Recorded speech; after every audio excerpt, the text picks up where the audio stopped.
Kaya hindi hinarap ni Benjamin Netanyahu si Vladimir Zelensky ng personal sa Washington sa katapusan ng Hulyo. May artikulo ang Washington Post na nagpapabago sa pananaw ukol dito. Kung sino ang pumipigil sa Ukraine tumanggap ng armas mula Amerika. Lumabas na noong 2023 palang personal na hinarang ni punong ministro ng Israel na si Benjamin Netanyahu ang pagbibigay sa Ukraine ng mga sistema ng depensa sa impapawid na Iron Dome, kahit na ang mga bateryang ito ay lubos nang nabayaran ng gobyerno ng Amerika.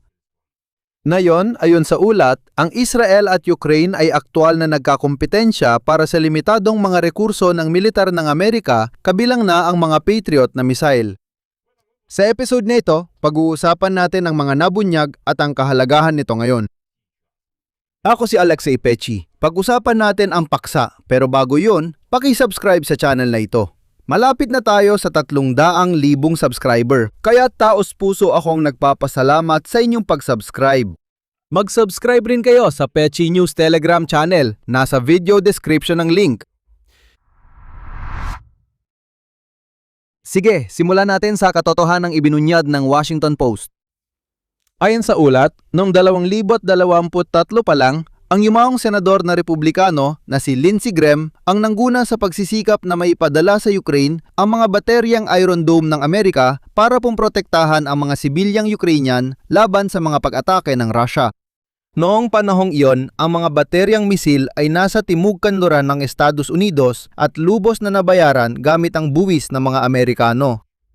Ibig sabihin, hindi ito galing sa armas ng Israel, kundi mula sa nakaimbak sa Amerika at nagpasya ang Amerika na ibigay ito sa Ukraine.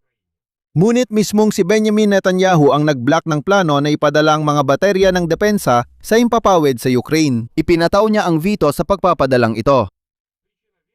Legal ang dahilan ng veto. Tinukoy ni Netanyahu ang mga kondisyon ng kasunduan sa magkasanib na produksyon na nagbibigay sa Israel ng huling desisyon.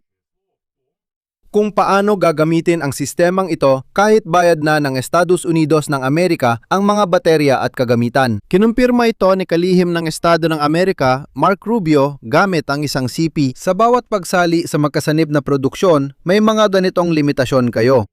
Ibig sabihin, formal, hindi ito arbitraryo. Isa itong karapatang mag-veto na nakasaad sa kontrata at ito ang ginamit ng Israel. Opisyal nang kinumpirma ni Mark Rubio na si Benjamin Netanyahu ang humarang sa pagpapadala ng mga armas na hindi pang opensiba kundi panangga sa Ukraine, na sana ay magprotekta sa mga karaniwang sibilyang Ukrainian.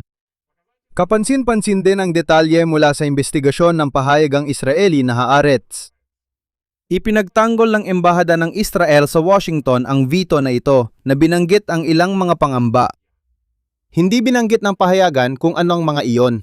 Pero bakit na ba nababahala ang Israel? Dahil mapupunta ang mga sistema sa mga Ukrainyano? Alin?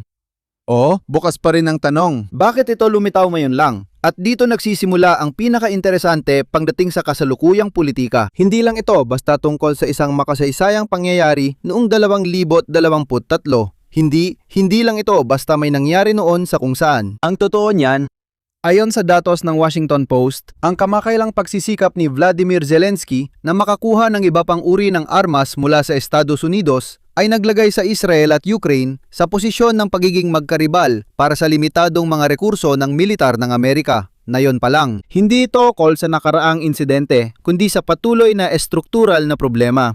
Anumang sistemang nilikas sa ilalim ng kasunduan sa magkatuwang na produksyon kasama ang Israel, kailangan ng pahintulot ng Israel para mailipat kahit kailangang ipadala ito sa mga Ukrainian na gabi-gabing pinapatay ng mga misail ng Russia. Hindi ito ay sinasaalang-alang ni Netanyahu at hinaharangan niya ang paglipat ng armas sa Ukraine na kaya niyang pigilan. Pinapapalakas ng konteksto ang bigat ng kwentong ito dahil napakahalaga ito.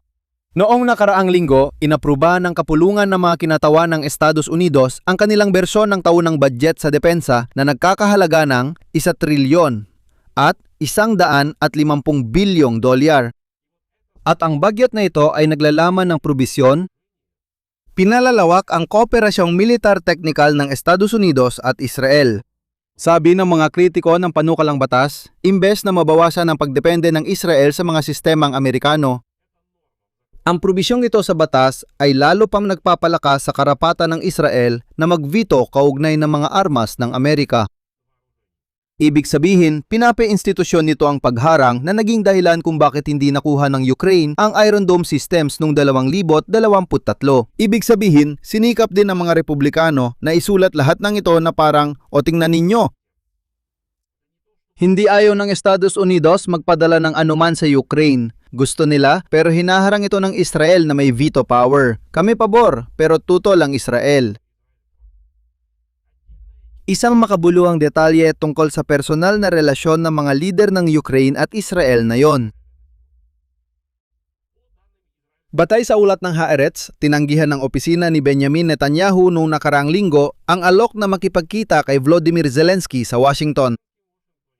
At ayon sa isang Ukrainian na source, ang opisina mismo ni Netanyahu ang unang nag-alok ng pagpupulong. Ngunit nang pumayag na ang opisina ni Zelensky sa pagpupulong na ito, wala nang sumunod na sagot. Hanggang Martes, ika-28 ng Hulyo, kung kailan sa huling sandali ay sinabi ng mga opisyal ng Israel na si Benjamin Netanyahu ay hindi makakapagkita dahil sa kakulangan ng oras. Nagkaroon lang ng maikling pagkikita sa libing ni Senador Lindsey Graham at mas lumilinaw dito ang pagtanggi ni Netanyahu na makipagkita kay Zelensky. Kung isasama pa ang isa pang mahalagang pangyayari.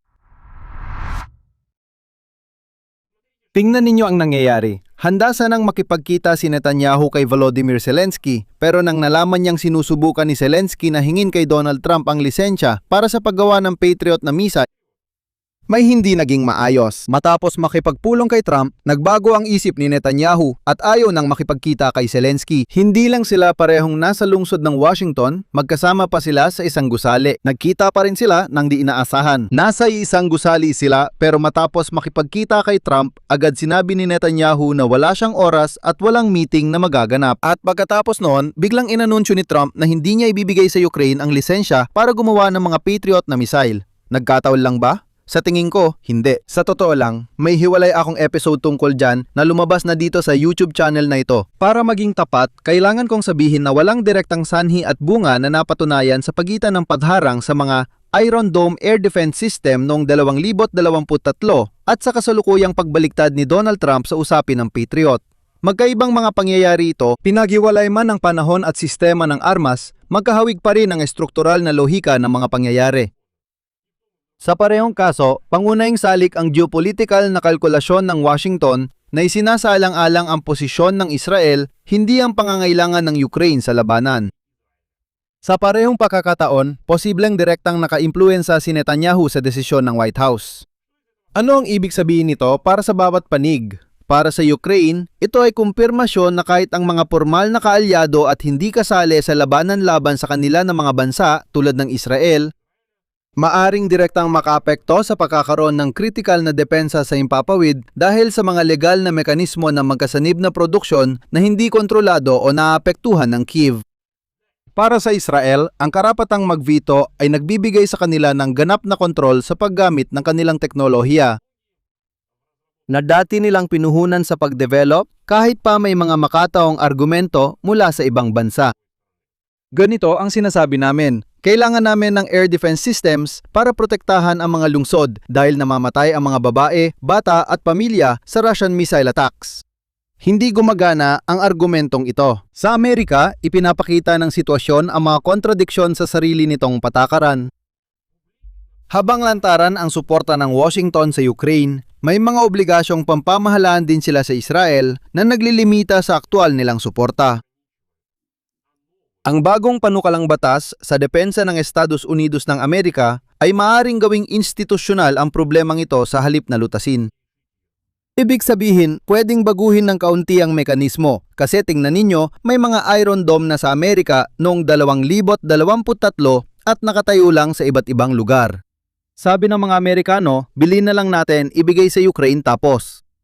Para mapadali ang mekanismong ito at hindi na kailangang i-block ng Israel ang lahat ng ito, pero mas lalo naman nilang pinalalakas ang kakayahan ng Israel na gawin ito. Anong susunod? Magpapatuloy ang kompetisyon sa limitadong rekurso ng militar ng Amerika sa pagitan ng Israel at Ukraine nang walang hayagang pagresolba dahil parehong kaalyado ng Estados Unidos ang dalawang panig. Hindi makakabuti sa Washington na hayagang pumili ng isang panig kapalit ng isa pa at taliwas ito sa interes nila. Hindi mangyayari yon. Ang pangalawang senaryo ay kung lalakas ang kritisismo sa panukalang batas sa depensa sa Kongreso.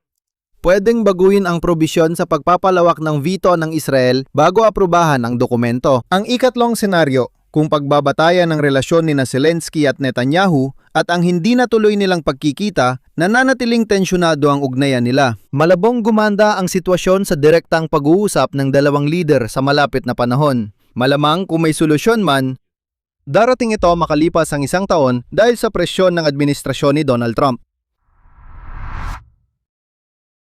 Konklusyon, isiniwalat ng Washington Post na noong 2023 pa lang, personal na hinarang ni Netanyahu ang pagpapadala sa Ukraine ng mga Iron Dome system na bayad na ng mga Amerikano. Binanggit ang mga kondisyon ng magkasanib na produksyon at kinumpirma ni kalihim ng Estado Mark Rubio na ito ay sistematikong gawain, hindi eksepsyon lang. Sabi niya, oo, ganyan ang ginagawa ng mga Israeli at paulit-ulit nila itong ginagawa sa sistematikong paraan. Ngayon, nagkukumpetensya ang Ukraine at Israel para sa mga limitadong mapagkukunang militar ng Amerika. Ang bagong budget sa depensa ng Kongreso ay maaaring gawing permanente ang veto ng Israel.